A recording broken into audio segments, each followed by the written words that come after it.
Welcome to yet another session on business statistics. In today's session, we will see decision making under certainty, risk, and uncertainty. Decision making under certainty is fairly easier because you know the outcome in advance. Say, for example, if you wanted to invest in financial instruments like fixed deposits or national savings certificate, you know what is the return you are going to get. So it's a matter of choice, and then you decide which instrument you wanted to invest.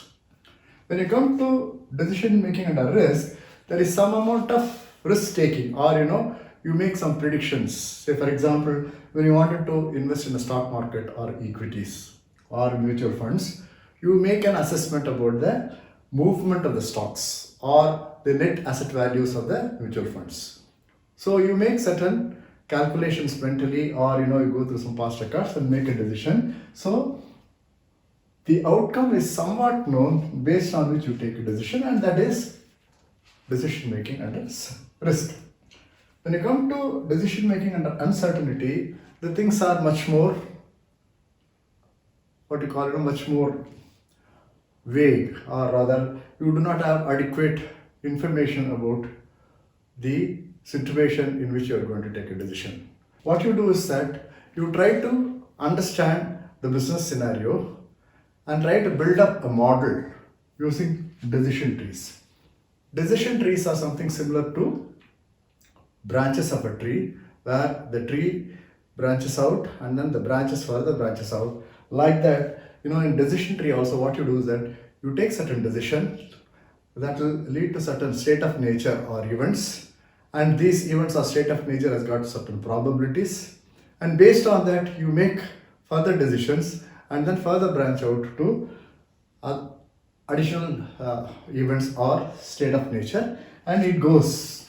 So you start from one end and keep going: decisions, events or state of nature, probability.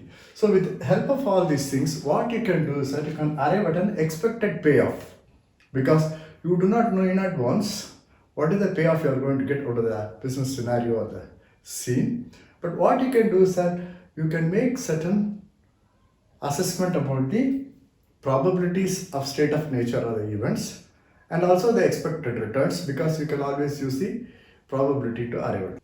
I will take you through a PowerPoint presentation with a couple of examples how we can take decision under uncertainty with the help of decision tree. There are certain rules to build the decision trees. All these things we will see in the PowerPoint. We will now see decision making under uncertainty with the help of decision trees. Decision trees represents business scenario with clarity. The reason is that there are several decision stages which will open out state of nature or events, and we may take further decisions as we progress, and that will open out few more state of nature and probabilities or the events. So it goes on like that. So we will see what are all the situations under which you make decision trees.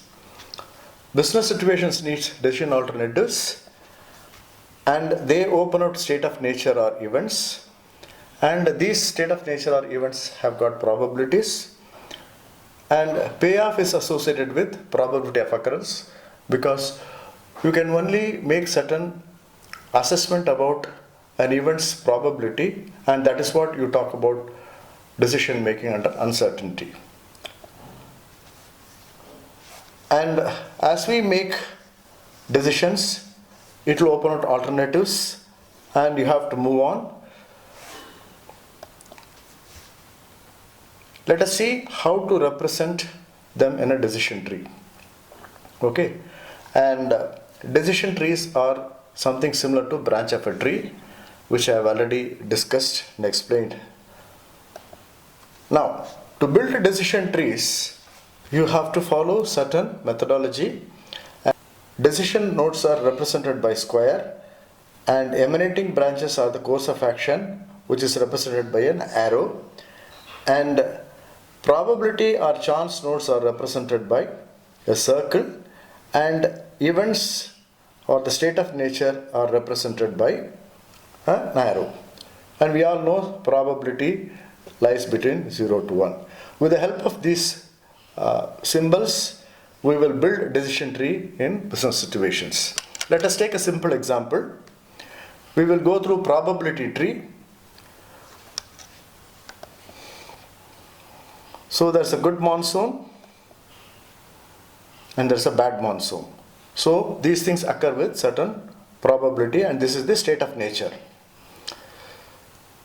During good monsoon, you may have good rains in certain areas and poor rains in certain areas. Similarly, in bad monsoon, you have good rains in certain areas and poor rains in certain areas. And these are all the state of nature, and they have certain probabilities of occurrence, and that is what is represented here.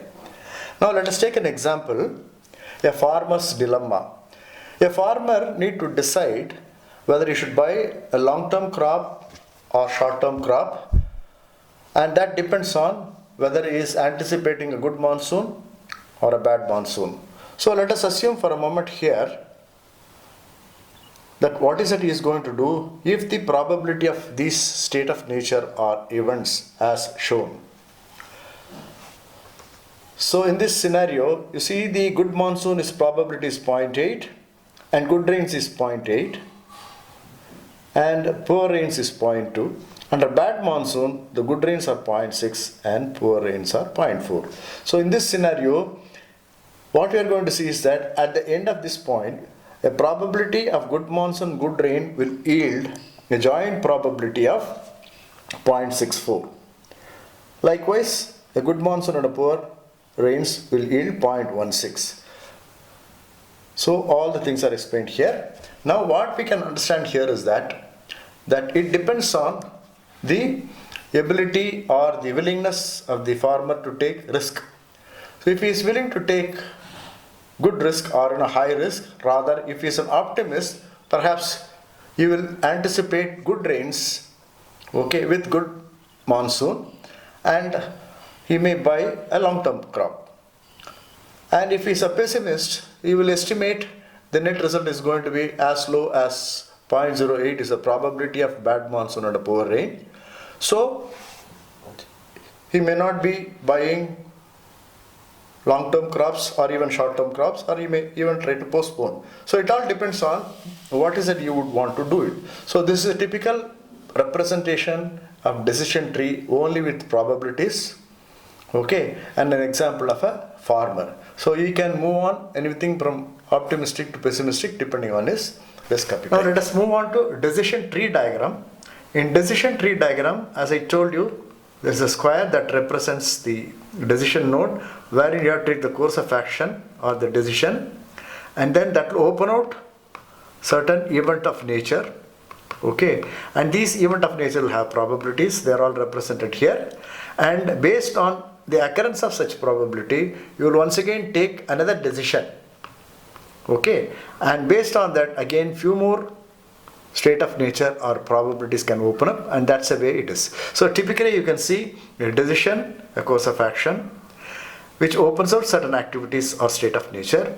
Based on that you take further decision and then move on. So from left to right you move this way, and then to arrive at the net result of the business situation.